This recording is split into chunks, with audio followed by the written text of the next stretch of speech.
¿Chile más avanzado que nosotros? ¿Santiago capaz de cambiar por completo la mentalidad de un grupo de estudiantes europeas? Hasta hace un año, yo habría respondido con una carcajada. No porque odiara a Chile, sino porque, como muchas personas que nunca han pisado Sudamérica, estaba convencida de que ya sabía todo lo necesario sobre ese país. Terremotos, protestas, desigualdad, barrios peligrosos, un territorio demasiado largo y aislado al final del mundo. Eso era Chile para mí, un conjunto de titulares repetidos en Europa, imágenes descontextualizadas y comentarios de gente que probablemente tampoco había estado allí. Pero lo que ocurrió después de nuestro viaje escolar desató una polémica que nadie esperaba. Todo comenzó en un prestigioso colegio femenino de Praga con más de 120 años de historia. Al regresar de una semana en Chile, un grupo de alumnas presentó una propuesta que hizo temblar a la dirección, dividió a los profesores y provocó una intensa discusión entre apoderados. Nuestra petición era simple, pero también tremendamente provocadora. Queremos que nuestro colegio aprenda de Chile. Sí, escucharon bien. Un grupo de estudiantes checas estaba pidiendo que una institución educativa europea adoptara ideas observadas en Santiago. No se trataba de copiar todo ni de declarar que Chile era perfecto. Se trataba de reconocer algo que muchos adultos no querían admitir: durante 7 días habíamos visto soluciones, actitudes y formas de convivencia que desafiaban la imagen de superioridad con la que habíamos crecido. Desde el momento en que aterrizamos en el aeropuerto Arturo Merino Benítez, nuestras ideas comenzaron a derrumbarse. Un pasaporte extraviado que apareció en menos de 10 minutos. Un sistema de transporte público que nos permitió movernos por una metrópolis desconocida sin perdernos. Una emergencia médica atendida con una rapidez que jamás imaginamos. Una escuela donde un estudiante en silla de ruedas dirigía un proyecto tecnológico. Personas comunes que se detenían a orientarnos sin esperar nada a cambio. Y una ciudad que, con todas sus contradicciones, nos enseñó que la modernidad no consiste únicamente en edificios brillantes. Esta es la historia de cómo un viaje que casi fue cancelado terminó cambiando un colegio entero. Me llamo Clara Nováková. Tenía 17 años cuando ocurrió todo esto y estudiaba en el Colegio Santa Inés de Praga, una institución fundada en 1903, conocida por su disciplina, sus resultados académicos y sus antiguas tradiciones. Cada primavera, las estudiantes de penúltimo año participaban en un viaje educativo. Durante décadas, los destinos habían sido previsibles: París, Roma, Viena, Berlín, Londres o alguna ciudad del norte de Italia. Nadie cuestionaba esa costumbre. Europa era nuestro espacio natural. El resto del mundo parecía demasiado lejano y complicado. Hasta que, en marzo del año pasado, el centro de alumnas presentó una propuesta inesperada. Este año queremos ir a Santiago de Chile. Al principio pensamos que era una broma. La presidenta del centro de alumnas, Petra Dvořáková, explicó que Chile había sido elegido por su geografía extrema, su historia política, sus observatorios astronómicos, su desarrollo urbano y su capacidad para convivir con terremotos de gran magnitud. También mencionó que existía la posibilidad de visitar un colegio chileno interesado en establecer un intercambio internacional. Yo levanté la mano inmediatamente. ¿Por qué tenemos que cruzar medio mundo para ir a un país con tantos terremotos y problemas sociales? Pregunté. Podemos estudiar urbanismo en Ámsterdam, transporte público en Viena o innovación en Alemania. No entiendo qué vamos a encontrar en Santiago que no tengamos más cerca. Varias compañeras asintieron. En ese momento yo creía estar haciendo una pregunta racional. Hoy comprendo que detrás de mis palabras había arrogancia. Una arrogancia silenciosa, educada y muy europea. No necesitaba insultar a Chile para sentirme superior. Bastaba con asumir que cualquier cosa valiosa que existiera allí sería una copia imperfecta de algo creado en nuestro continente. Los padres también reaccionaron con preocupación. Durante la reunión informativa, mi madre preguntó por los terremotos. El padre de otra estudiante habló de delincuencia. Una profesora dijo que la distancia sería agotadora y que el choque cultural podría ser demasiado fuerte. Otra persona afirmó que Sudamérica no ofrecía las mismas garantías que Europa. Los defensores del viaje intentaron responder con estadísticas, programas educativos y testimonios de antiguos alumnos. Sin embargo, cada explicación parecía generar una nueva objeción. ¿Y si ocurre una protesta? ¿Y si alguien se enferma? ¿Y si las niñas no entienden el español? ¿Y si el transporte es desordenado? ¿Y si la ciudad no es segura? Durante casi 2 horas, Chile fue tratado como un problema que debía justificarse. Nadie exigía explicaciones semejantes cuando viajábamos a París o Londres, aunque esas ciudades también tenían delincuencia, huelgas y emergencias. Finalmente se realizó una votación. De las 180 estudiantes habilitadas, 112 apoyaron el viaje. La propuesta fue aprobada. Yo acepté participar porque no quería quedarme sola en Praga mientras casi todo mi curso cruzaba el Atlántico. Sin embargo, hasta el último día mantuve mis dudas.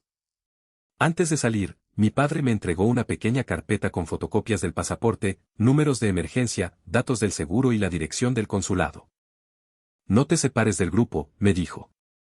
Y escríbenos apenas llegues. El vuelo fue largo. Praga, una escala en Madrid y después más de 13 horas sobre el océano y el continente americano. Cuando el avión comenzó a descender, miré por la ventana y vi una enorme extensión urbana encerrada entre montañas. La cordillera aparecía detrás de Santiago como una muralla gigantesca. Aunque una capa de neblina cubría parte de la ciudad, las cumbres seguían dominando el horizonte. Fue mi primer impacto. Santiago no parecía una ciudad perdida en un rincón atrasado del planeta. Parecía una metrópolis inmensa, compleja y viva, instalada en un paisaje que no se parecía a nada de lo que había visto en Europa. Pero el verdadero caos comenzó apenas bajamos del avión. Mi compañera Teresa Becela descubrió que no tenía su pasaporte. Revisó los bolsillos de su chaqueta, la mochila y el bolso pequeño que llevaba cruzado. Nada. Su rostro perdió el color. Lo tenía cuando subimos al avión, repetía. Estoy segura de que lo tenía. La profesora Ivana empezó a organizar al grupo mientras la directora se acercaba a un funcionario del aeropuerto. Yo pensé inmediatamente que pasaríamos horas retenidas. Imaginé formularios, interrogatorios, llamadas al consulado y la posibilidad de que Teresa tuviera que regresar a Europa. Era exactamente el tipo de desastre que, según yo, demostraba que habíamos cometido un error al viajar tan lejos. Sin embargo, la reacción del personal del aeropuerto fue muy distinta.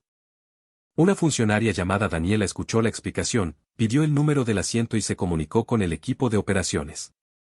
Mientras otra persona revisaba el trayecto desde la puerta de desembarque, un trabajador de la aerolínea volvió al avión. No hubo gritos, acusaciones ni caras de fastidio.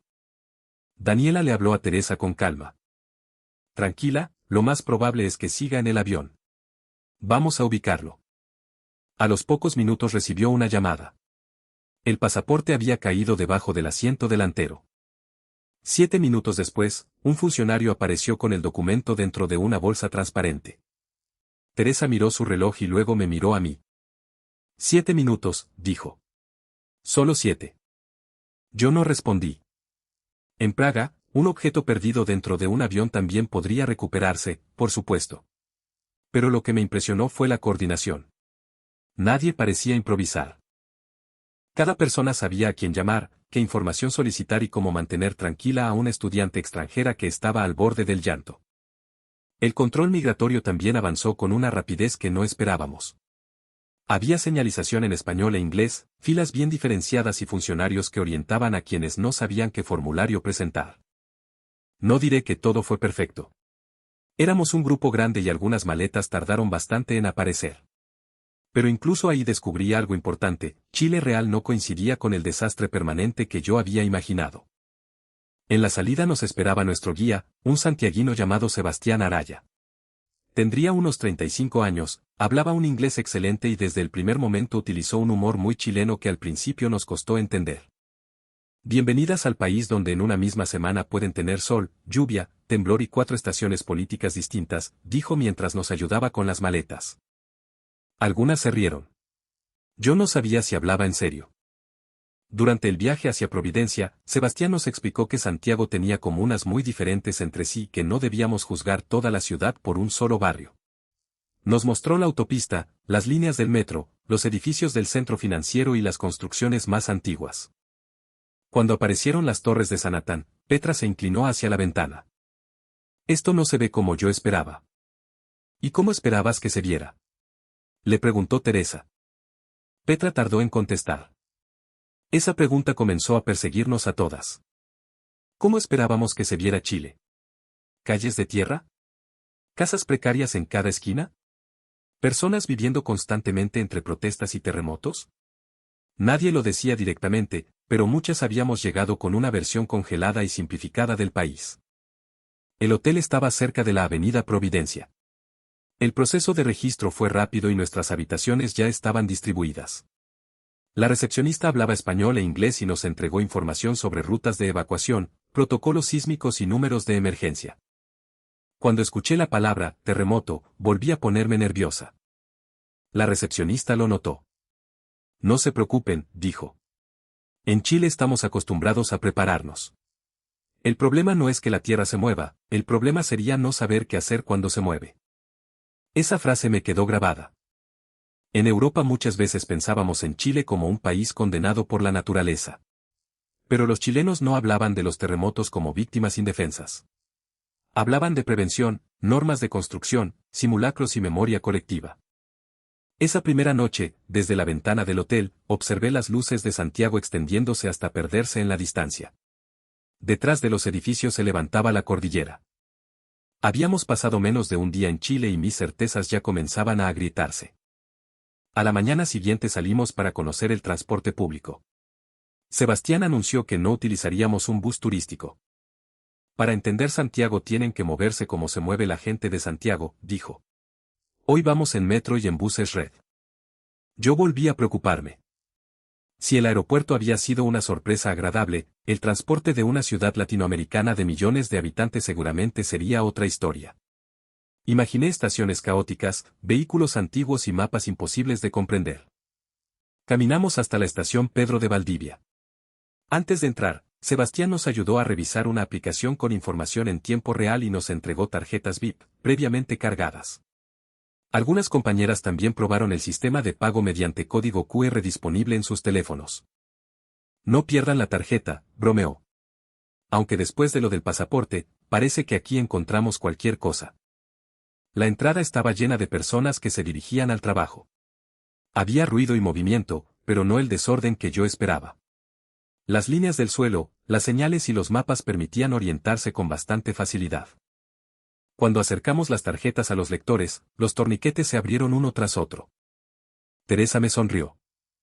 Hasta ahora seguimos vivas. Recién son las 9 de la mañana, respondí. En el andén observé que los pasajeros se distribuían a lo largo de la plataforma. Una pantalla anunciaba el tiempo aproximado de llegada del próximo tren.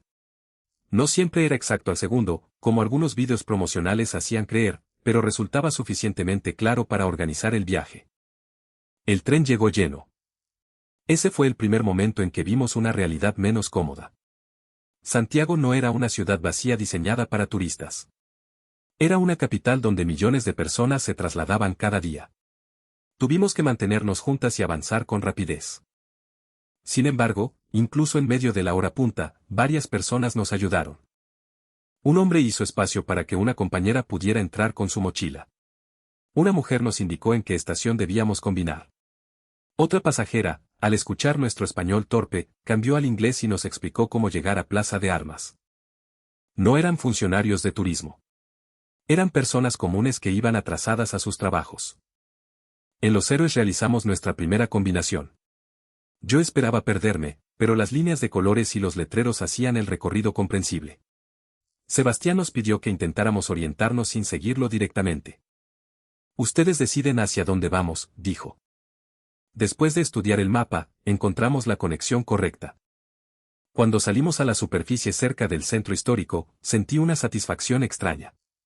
Habíamos cruzado una ciudad desconocida utilizando su transporte cotidiano y no habíamos necesitado taxis, buses privados ni una escolta especial. Durante la mañana visitamos la Plaza de Armas, el exterior de la Catedral Metropolitana y varias calles del centro. Sebastián habló de la historia colonial, de la independencia, de las migraciones y también de las heridas de la dictadura. Chile no nos fue presentado como un país perfecto. Eso es importante decirlo. A veces los relatos sobre viajes caen en una exageración ridícula, el extranjero llega a un país, todo funciona maravillosamente y descubre que su propia nación es inferior. La realidad nunca es tan simple. Santiago tenía congestión, contaminación, desigualdad y personas viviendo en condiciones difíciles. Vimos edificios modernos y, pocas cuadras después, campamentos improvisados bajo pasos elevados. Pero esa complejidad hizo que nuestra admiración fuera más auténtica. Chile no nos impresionó porque ocultara sus problemas. Nos impresionó porque muchas personas hablaban de ellos abiertamente y, aún así, seguían buscando soluciones. Por la tarde tomamos un bus red hacia el sector de Quinta Normal.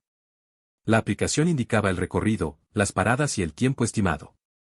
El bus era eléctrico, silencioso y de piso bajo. La profesora Ivana pasó la mano por uno de los asientos. No esperaba encontrar buses eléctricos en esta cantidad, admitió. Sebastián levantó una ceja. En Chile hay muchas cosas que Europa todavía no espera encontrar. La frase provocó risas, pero también un silencio incómodo. Los buses eléctricos se habían convertido en una evidencia visible de nuestros prejuicios. En Praga estábamos orgullosos de nuestro transporte, y con razón. Pero habíamos llegado convencidas de que Chile solo podía aprender de Europa. Nunca consideramos la posibilidad contraria. Esa noche, durante la cena, discutimos por primera vez seriamente sobre el viaje. El metro estaba demasiado lleno, dijo una compañera. Sí, pero era fácil orientarse, respondió otra. Vi personas durmiendo en la calle. Y también vimos buses eléctricos y espacios culturales gratuitos. No podemos decir que todo funciona bien.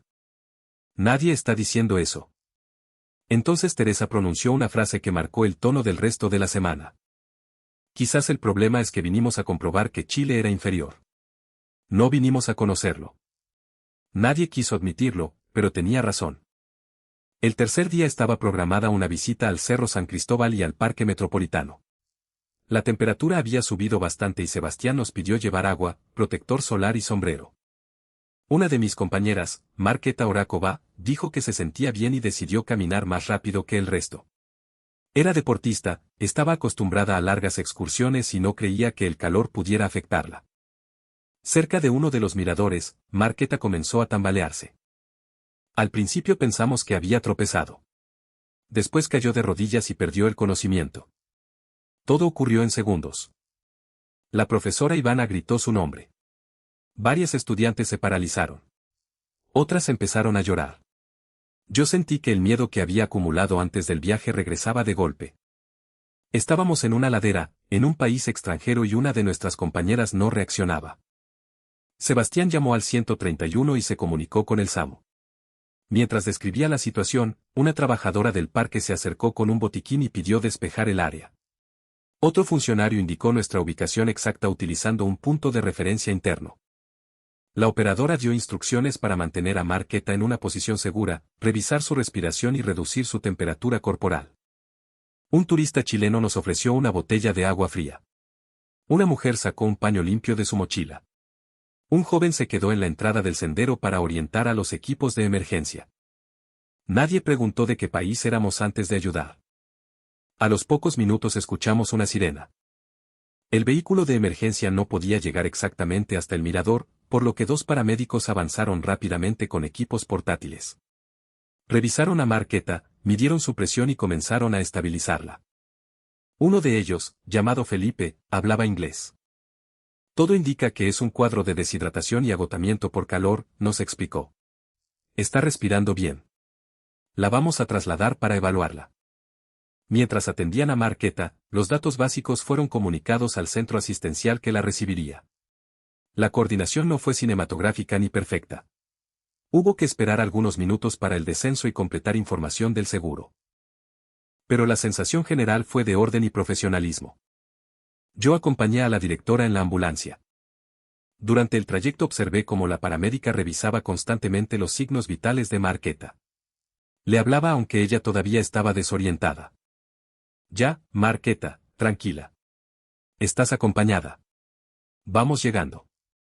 No era una máquina tratando un caso. Era una persona cuidando a otra persona. En el servicio de urgencias nos esperaba un equipo informado de la situación. Marketa recibió hidratación intravenosa y fue sometida a exámenes. El médico habló con nosotras en inglés y después pidió a una administrativa que nos ayudara con la documentación del seguro. 1 hora y media más tarde, Marketa abrió los ojos completamente. Lo primero que dijo fue: ¿arruiné el viaje? La enfermera se rió. No arruinaste nada. Pero mañana te me quedas a la sombra, ¿estamos? Marketa sonrió débilmente. La factura fue procesada mediante el seguro contratado en Europa. No todo resultó automático y tuvimos que enviar algunos documentos adicionales, pero el personal nos explicó el procedimiento sin tratarnos como una molestia. Al salir, la directora guardó silencio durante varios minutos. Finalmente dijo: yo estaba convencida de que una emergencia aquí sería más difícil que en Praga. Yo también, respondí. Creo que tendremos mucho que explicar cuando volvamos. Ese día entendí algo que todavía considero esencial. La infraestructura importa, pero no basta. Una ambulancia rápida, un hospital equipado o una aplicación moderna pueden fracasar si las personas actúan con indiferencia. Lo que nos sorprendió fue la combinación entre organización y humanidad. Los funcionarios del parque, los desconocidos que ofrecieron ayuda, los paramédicos y las enfermeras reaccionaron como si la seguridad de Marqueta fuera responsabilidad de todos. No quiero idealizar a Chile. Sé que muchos chilenos esperan durante horas en servicios de urgencia y que el acceso a la salud puede ser muy desigual. Precisamente por eso nuestra experiencia generó debate cuando la contamos. Algunas personas dijeron que habíamos tenido suerte. Probablemente fue así en parte. Pero haber tenido suerte no borra lo que vimos: profesionales comprometidos, ciudadanos dispuestos a colaborar y una cultura de reacción frente a las emergencias que nos impresionó profundamente. El cuarto día visitamos un colegio técnico de Ñuñoa que participaba en programas de innovación y colaboración comunitaria. Para proteger la identidad de los estudiantes, lo llamaré Liceo Bicentenario Gabriela Mistral. Yo tenía nuevos prejuicios preparados. Pensaba que la educación chilena estaría marcada únicamente por la falta de recursos, las protestas y la memorización. Había leído sobre desigualdad escolar y asumí que encontraríamos salas deterioradas donde los profesores luchaban por mantener el orden. La realidad fue mucho más compleja. El edificio no era lujoso. Algunas paredes necesitaban pintura y varios equipos habían sido reparados más de una vez. Pero los talleres estaban llenos de actividad. Había impresoras 3D, herramientas electrónicas, computadores, piezas de robots y proyectos diseñados por los propios alumnos. La primera clase que observamos estaba desarrollando un sistema para medir la humedad de la tierra y optimizar el riego en pequeños huertos urbanos. Los estudiantes explicaron que Chile enfrentaba una larga crisis hídrica y que su objetivo era reducir el desperdicio de agua. No estaban copiando un ejercicio de un libro. Estaban intentando resolver un problema real de su país. En otro taller, un grupo construía sensores de bajo costo para detectar humo en viviendas. Un estudiante explicó que la idea había surgido después de varios incendios ocurridos en sectores vulnerables. No tenemos el presupuesto de una empresa grande, dijo, así que diseñamos algo que pueda fabricarse barato y repararse acá mismo. Esa frase golpeó directamente mi idea de innovación. En Europa solíamos asociar la tecnología con laboratorios millonarios, edificios de vidrio y empresas internacionales. En aquel colegio chileno, innovar significaba usar recursos limitados para solucionar necesidades concretas. El proyecto más impresionante era dirigido por un estudiante llamado Tomás Riquelme. Tomás se desplazaba en silla de ruedas debido a una lesión sufrida en un accidente. Cuando entramos al laboratorio, pensé que los demás alumnos lo ayudarían a integrarse. Me avergüenza reconocerlo, pero lo vi primero como alguien que necesitaba apoyo. Pronto descubrí que era el líder del equipo. Tomás distribuía tareas, revisaba códigos y discutía el diseño de un dispositivo de navegación para personas con discapacidad visual. El prototipo utilizaba sensores y señales de audio para advertir obstáculos. La idea no es reemplazar el bastón, nos explicó. Queremos entregar información adicional en lugares complejos, como estaciones, terminales o edificios públicos. Una de mis compañeras le preguntó por qué había elegido ese proyecto. Tomás hizo girar ligeramente su silla. Después de mi accidente entendí que muchas ciudades están diseñadas para un tipo de cuerpo, como si todas las personas se movieran de la misma manera. Cuando una rampa está mal hecha o un ascensor no funciona, te das cuenta de que la discapacidad no está solo en el cuerpo. También está en el entorno. La profesora que nos acompañaba no intervino para completar su respuesta. No necesitaba hacerlo. Tomás hablaba con seguridad y sus compañeros lo escuchaban porque sus ideas eran buenas, no porque quisieran demostrar compasión. El laboratorio había adaptado las mesas para que pudiera trabajar cómodamente. Las puertas eran anchas y el colegio había instalado rampas. Algunas adaptaciones todavía eran imperfectas, pero el esfuerzo era visible. Durante el almuerzo hablamos con él sobre su vida escolar. Teresa le preguntó si se sentía diferente. Obvio que hay días complicados, respondió. Hay estaciones donde el ascensor falla, veredas imposibles y gente que cree que debe hablar con quien me acompaña en vez de hablar conmigo. Pero acá mis compañeros no me tratan como mascota ni como héroe. Si mi código está malo, me dicen que está malo. Si mi idea sirve, la desarrollamos. Todas nos reímos. Después añadió algo más serio. La inclusión real no es decir que todos somos iguales. Es aceptar que somos distintos y diseñar el espacio para que todos podamos participar. Esa fue una de las frases más poderosas del viaje. En la tarde observamos una clase de historia. Los estudiantes debatían sobre el golpe de Estado de 1973, la dictadura, los derechos humanos y las diferencias de memoria entre generaciones. No repetían una única versión sin cuestionarla. Argumentaban, presentaban documentos y discutían con respeto, aunque algunas posiciones eran muy distintas. Más tarde asistimos a un taller de lenguaje en el que analizaban discursos políticos y titulares de prensa. La profesora les pedía identificar exageraciones, omisiones y formas de manipulación emocional. Resultaba irónico. Nosotras habíamos construido nuestra imagen de Chile precisamente a partir de titulares exagerados y fragmentos sin contexto. En música, un grupo mezclaba guitarra eléctrica, teclado, charango y ritmos inspirados en distintas regiones chilenas. En artes visuales trabajaban con materiales reciclados. En el patio había murales dedicados a Gabriela Mistral, Violeta Parra, Víctor Jara y a pueblos originarios. No todo era tecnología. Existía una preocupación constante por la identidad, la memoria y el territorio. Al terminar la visita, la directora de nuestro colegio habló con el director chileno. Me ha sorprendido la autonomía de los alumnos, dijo. El director sonrió. A veces la autonomía también nos trae problemas. Los cabros cuestionan todo. Eso puede ser positivo. Sí. El desafío es enseñarles a cuestionar con argumentos y también a hacerse responsables de lo que proponen. En el bus de regreso, casi nadie habló. Habíamos llegado creyendo que observaríamos una escuela necesitada de ayuda europea. En cambio, salíamos preguntándonos qué podía aprender nuestro propio colegio de esos estudiantes. El quinto día recorrimos distintos sectores de Santiago. Visitamos el Museo de la Memoria y los Derechos Humanos, caminamos por Lastarria, conocimos parte del centro y terminamos en un encuentro cultural en Bellavista. El Museo de la Memoria nos afectó especialmente. En Europa conocíamos la historia de las dictaduras latinoamericanas de manera general, pero ver documentos, fotografías, testimonios y objetos personales convirtió la historia en algo concreto. Una guía chilena habló de personas detenidas, familias separadas, exilio y resistencia. También explicó que la sociedad chilena continuaba discutiendo cómo recordar ese periodo.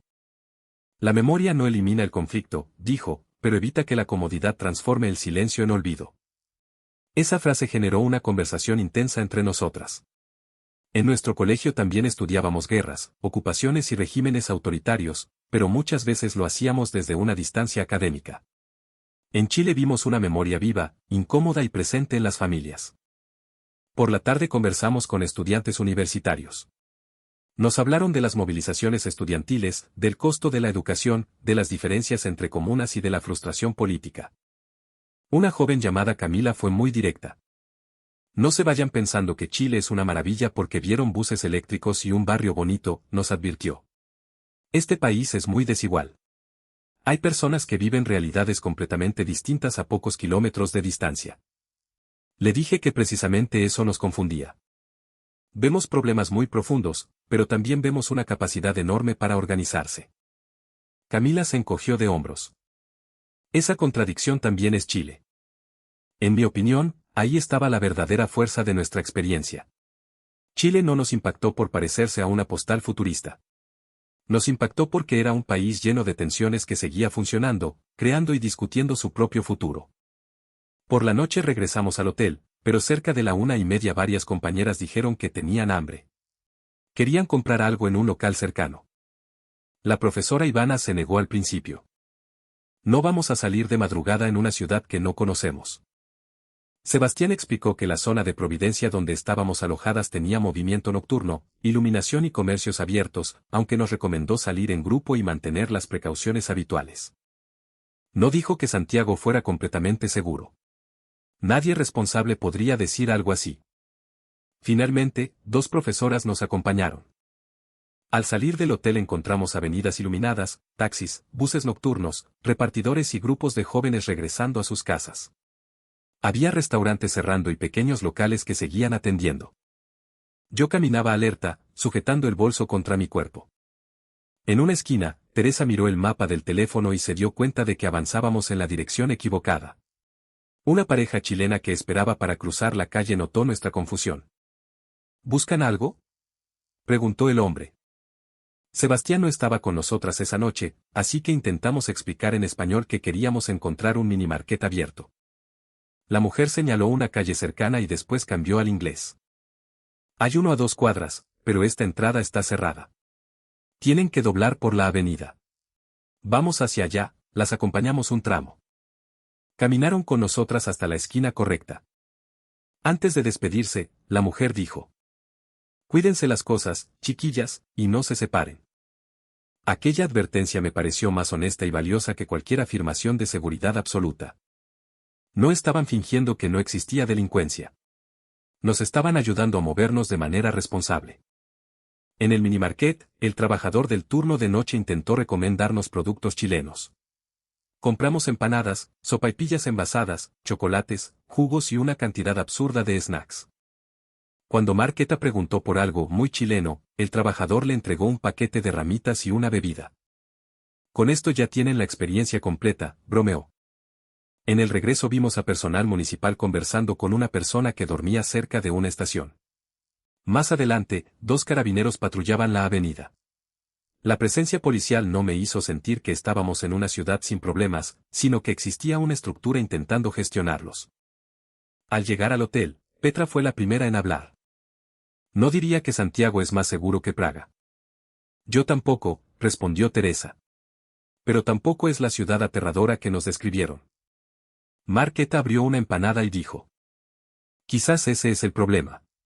Antes de venir solo teníamos 2 opciones, Chile peligroso o Chile perfecto. Y un país real nunca es ninguna de las 2 cosas. Aquella conversación se extendió hasta casi las 3 de la mañana. Hablamos del aeropuerto, del metro, de la ambulancia, de Tomás, del museo, de la desigualdad y de las personas que nos habían ayudado. Entonces entendí que el viaje ya nos había transformado. Habíamos dejado de preguntar si Chile era mejor o peor que Europa. Empezábamos a preguntarnos por qué ciertas soluciones funcionaban, qué problemas intentaban resolver y qué podíamos llevarnos de regreso. Los últimos 2 días viajamos a Valparaíso y Viña del Mar.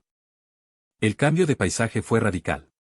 En Valparaíso vimos cerros cubiertos de casas, ascensores históricos, murales, escaleras interminables y una relación muy intensa entre la ciudad y el océano. Algunas zonas eran hermosas. Otras mostraban abandono, riesgo de incendios y deterioro urbano. Un guía local llamado Mauricio nos habló de los incendios que habían afectado a la región y de la forma en que las comunidades se organizaban después de las catástrofes. Visitamos una organización vecinal que coordinaba apoyo para familias afectadas. Allí conocimos a personas que habían perdido viviendas y, aún así, trabajaban distribuyendo materiales para otros. Una señora llamada Elena nos ofreció té y pan amasado. Cuando le preguntamos por qué ayudaba si ella misma había sufrido tantas pérdidas, respondió: Porque cuando queda la escoba, uno no puede salvarse solo. Sebastián nos explicó después que quedar la escoba significaba que había ocurrido un desastre enorme. Pero la frase de Elena iba mucho más allá del modismo. Uno no puede salvarse solo. Esa idea aparecía una y otra vez en Chile. En el parque, desconocidos habían ayudado a Marqueta. En el colegio, los estudiantes desarrollaban soluciones para problemas colectivos. En Valparaíso, vecinos afectados por incendios trabajaban para apoyar a otros. Europa nos había enseñado a admirar la eficiencia institucional. Chile nos estaba enseñando a observar también la capacidad comunitaria. El día del regreso, nadie quería admitir que estaba triste. En el aeropuerto, mientras esperábamos el vuelo, recordé la discusión inicial en Praga. Recordé mi seguridad al afirmar que Chile no tenía nada especial que enseñarnos. Sentí vergüenza. No porque todas mis dudas hubieran sido absurdas. Chile sí tenía terremotos, problemas de seguridad, desigualdad y servicios que no funcionaban igual para todos. La vergüenza provenía de haber usado esos problemas para reducir a un país entero. Había confundido información parcial con conocimiento. Cuando aterrizamos en Praga, nuestros padres nos esperaban con abrazos y preguntas. Mi madre quiso saber inmediatamente si habíamos sentido algún temblor. Mi padre preguntó por la seguridad. Yo les respondí. Lo más peligroso que me pasó fue descubrir lo equivocada que estaba. Pensaron que bromeaba. Durante el trayecto a casa, el bus del aeropuerto llegó con 14 minutos de retraso. Teresa miró su reloj y empezó a reírse. Después de Santiago, nos estamos poniendo demasiado exigentes. Las demás también rieron. Pero debajo de la broma había una comparación inevitable. Habíamos observado sistemas chilenos que funcionaban mejor de lo que esperábamos y otros que enfrentaban dificultades similares o mayores que los nuestros. La experiencia nos había quitado el cómodo derecho de juzgar sin mirar. Al regresar al colegio, nuestra historia se propagó rápidamente. Durante los recreos, estudiantes de otros cursos se acercaban para preguntarnos por Chile. ¿De verdad hay buses eléctricos? ¿El metro es fácil de usar? ¿Sintieron un terremoto? ¿La gente habla muy rápido? ¿Comieron completos? ¿Es verdad que dicen po al final de todo? Mostrábamos fotografías de la cordillera, los murales de Valparaíso, el taller de robótica, el metro, el Museo de la Memoria y los proyectos estudiantiles. Pero no queríamos que todo quedara en una colección de anécdotas turísticas. Una semana después, la directora organizó una asamblea para presentar los resultados del viaje. Participaron profesores, apoderados y todas las estudiantes. Yo fui elegida para comenzar. Subí al escenario con las manos temblando. Antes de viajar, yo estaba en contra de ir a Chile, confesé. Pensaba que era demasiado lejano, inseguro y menos desarrollado que los destinos europeos. Hoy no estoy aquí para decir que Chile sea perfecto. Estoy aquí para admitir que lo juzgué sin conocerlo. La sala quedó en silencio. Hablé del aeropuerto y del pasaporte recuperado. Teresa explicó cómo habíamos utilizado metro y buses para recorrer Santiago. Marqueta relató su emergencia y la atención recibida. Petra presentó los proyectos del colegio de Ñuñoa. Cuando apareció una fotografía de Tomás junto al robot de asistencia, varias personas se inclinaron hacia la pantalla. Él no era un estudiante al que los demás incluían por obligación, explicó Petra. Era el líder del proyecto. El colegio había adaptado el entorno para que pudiera participar, pero su autoridad provenía de sus capacidades. Después mostramos los proyectos relacionados con la crisis hídrica, los incendios y la discapacidad. La profesora Ivana habló del enfoque educativo. Lo que vimos no fue una escuela con recursos ilimitados, dijo. Vimos una escuela que conectaba el aprendizaje con problemas reales de su comunidad. Finalmente contamos la experiencia de Valparaíso y repetimos las palabras de Elena. Cuando queda la escoba, uno no puede salvarse solo. Algunos padres se rieron al escuchar la expresión. Después comprendieron su significado. Cuando terminamos, recibimos un largo aplauso. Pero todavía faltaba la parte más polémica. Teresa y yo sacamos una carpeta. Durante el vuelo de regreso habíamos trabajado en una propuesta titulada Lo que nuestro colegio puede aprender de Chile. La directora arqueó las cejas. El documento incluía varias ideas: modernizar el sistema de acceso y préstamo de libros, mejorar los protocolos de emergencia, aumentar la formación en primeros auxilios, desarrollar proyectos ligados a problemas de la comunidad. Revisar la accesibilidad para estudiantes con movilidad reducida y establecer un programa permanente de intercambio con el colegio chileno. También propusimos algo que generó mucha resistencia: permitir que las estudiantes participaran en decisiones concretas sobre proyectos escolares y uso de ciertos espacios. No queremos copiar Chile, aclaré. Queremos aprender de lo que vimos. Si un colegio con menos recursos puede convertir a sus alumnos en protagonistas de proyectos reales, nosotros también podemos hacerlo.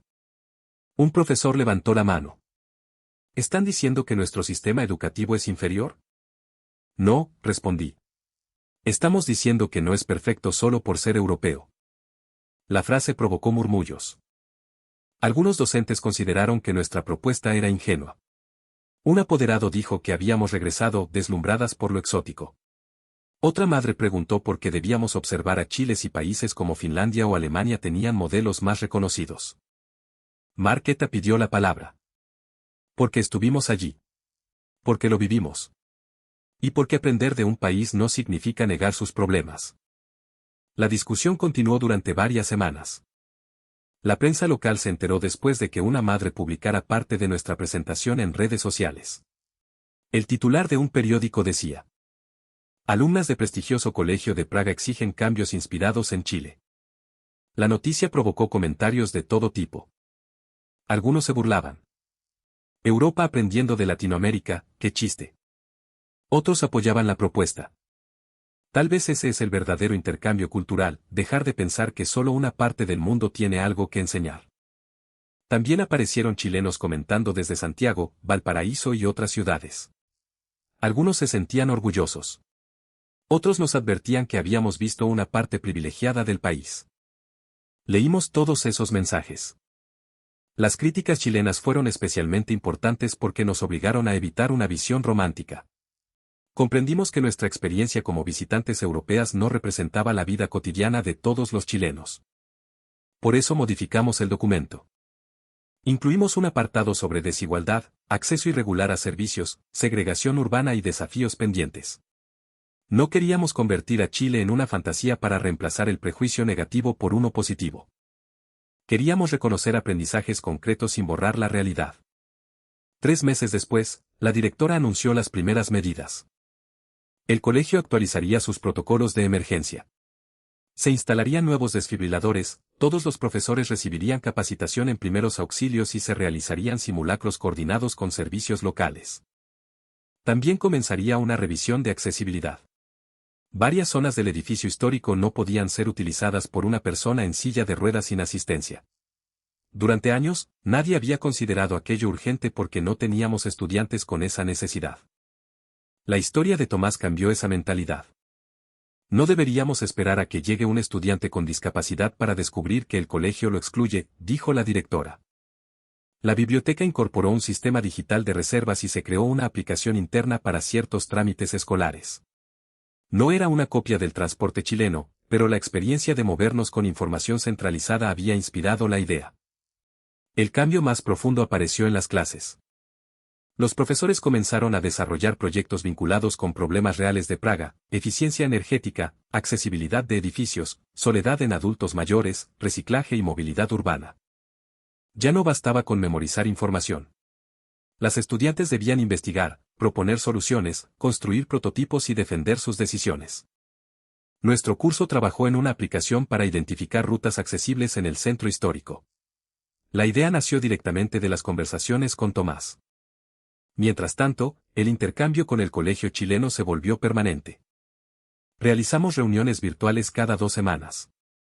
Los estudiantes de Santiago nos mostraban sus avances y nosotras compartíamos nuestros proyectos. Al principio, el idioma fue una barrera.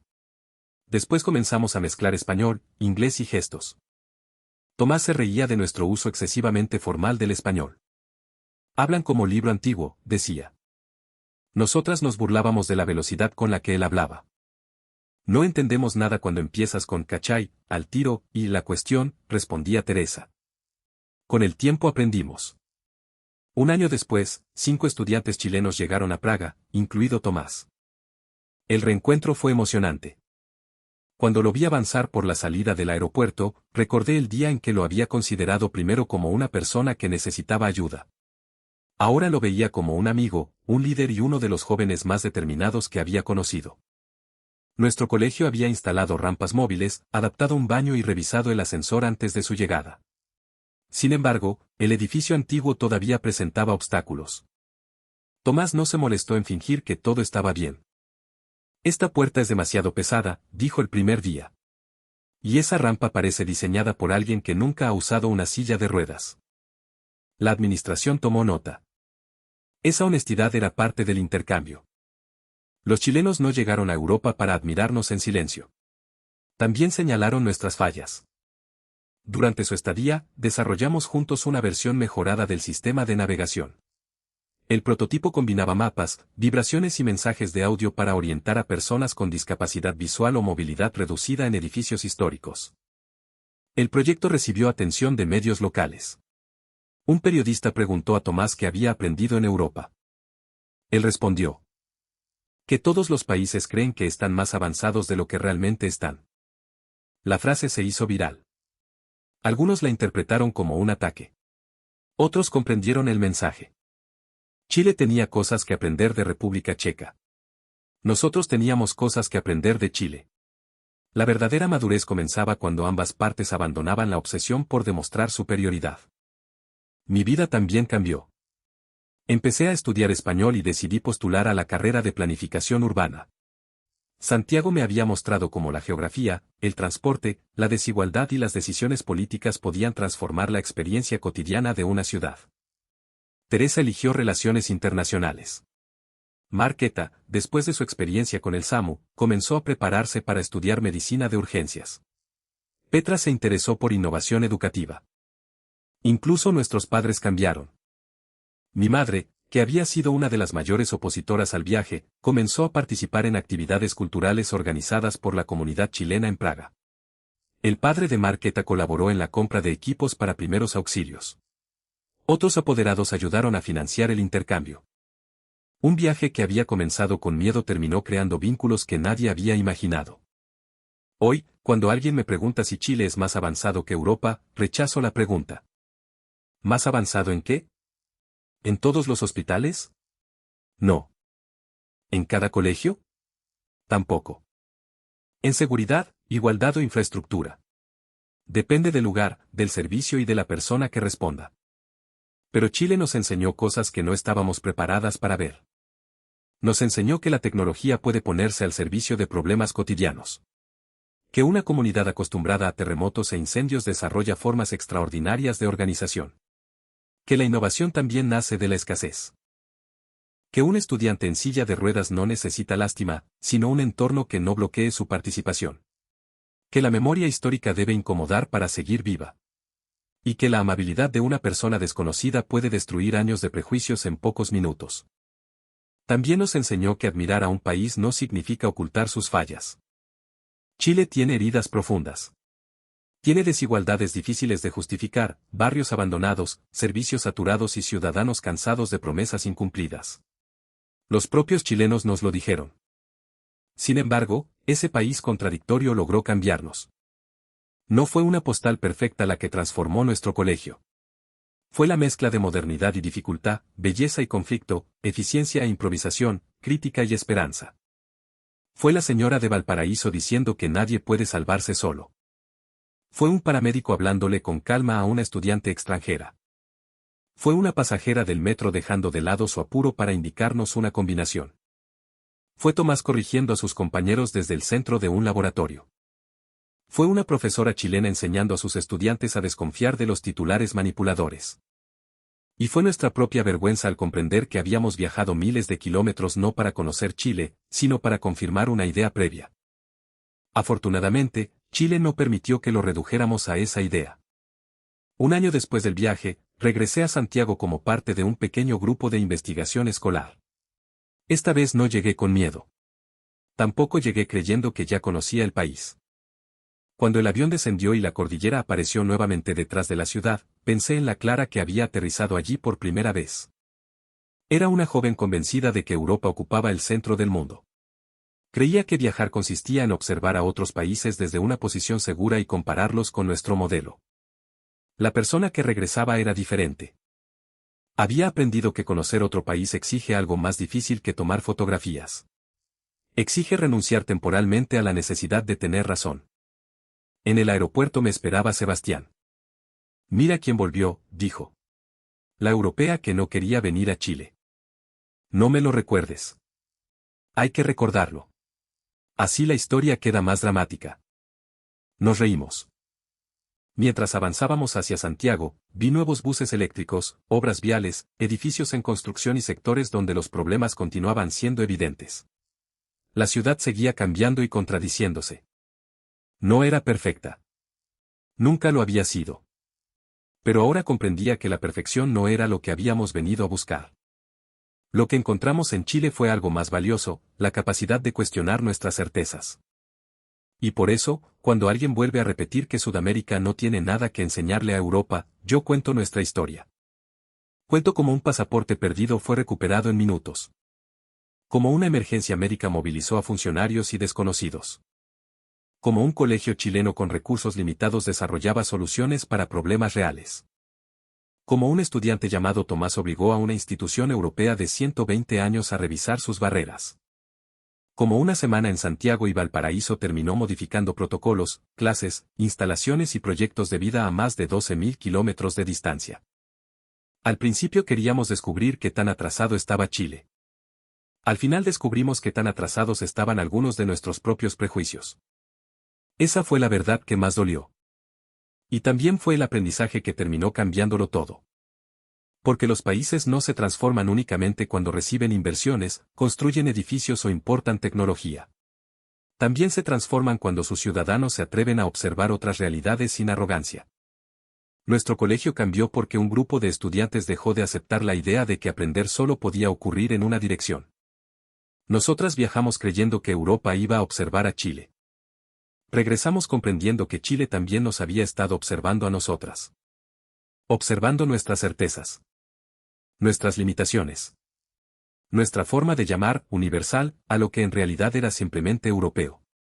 Y cuando esa verdad quedó expuesta, ya no pudimos volver a ser las mismas. Hoy puedo decirlo sin vergüenza. Yo fui una de las estudiantes que se opuso al viaje. Yo repetí que Chile era demasiado peligroso, lejano y poco desarrollado. Yo aseguré que no encontraríamos nada que no existiera mejor en Europa. Estaba equivocada. No porque Chile fuera superior en todo, sino porque ningún país puede ser comprendido desde la distancia ni reducido a sus peores titulares. Chile me enseñó que una sociedad puede ser moderna y desigual al mismo tiempo. Puede ser solidaria y conflictiva. Puede sentirse orgullosa y profundamente crítica de sí misma. Puede fallar en muchos aspectos y, aún así, ofrecer respuestas extraordinarias en otros. Esa complejidad fue lo que terminó fascinándonos. Si aquel viaje hubiera sido cancelado, probablemente habría seguido creyendo durante años que conocía un país que jamás había visitado. Tal vez habría estudiado una carrera distinta. Nuestro colegio no habría cambiado sus protocolos. Los proyectos de accesibilidad no habrían comenzado. Tomás nunca habría llegado a Praga. Y cientos de estudiantes seguirían pensando que el conocimiento viaja únicamente desde Europa hacia el resto del mundo. Por eso, cuando recuerdo el momento en que voté contra Chile, ya no siento únicamente vergüenza. También siento gratitud. Porque haber estado tan equivocada me obligó a cambiar de una manera que jamás habría ocurrido si el viaje hubiera confirmado todas mis ideas. A veces el mayor regalo que puede ofrecerte un país extranjero no es demostrarte que estabas en lo correcto. Es destruir, una por una, las certezas que nunca te habías atrevido a cuestionar. Y eso fue exactamente lo que Chile hizo con nosotras. Esta fue la historia de un grupo de estudiantes europeas que llegó a Santiago esperando encontrar desorden, atraso y peligro, pero regresó a Praga con una propuesta capaz de sacudir a una institución de más de un siglo. Una historia sobre prejuicios, contradicciones y aprendizaje. Una historia que demuestra que las transformaciones más grandes pueden comenzar con una decisión aparentemente pequeña, subir a un avión rumbo a un país que creías conocer. ¿Qué habrías pensado tú al escuchar que un colegio europeo quería aprender de Chile? ¿Crees que los chilenos valoran suficientemente las fortalezas de su propio país? ¿O muchas veces necesitan que un extranjero las descubra primero para comenzar a mirarlas de otra manera? Déjanos tu opinión en los comentarios, porque este debate recién comienza. Y recuerda algo, Chile no necesita ser presentado como un país perfecto para ser un país capaz de sorprender al mundo. A veces, su mayor fuerza está precisamente en seguir avanzando mientras enfrenta contradicciones que otros prefieren ocultar. Nosotras llegamos convencidas de que íbamos a observar Chile desde arriba. Pero fue Chile el que nos obligó a mirarnos por dentro.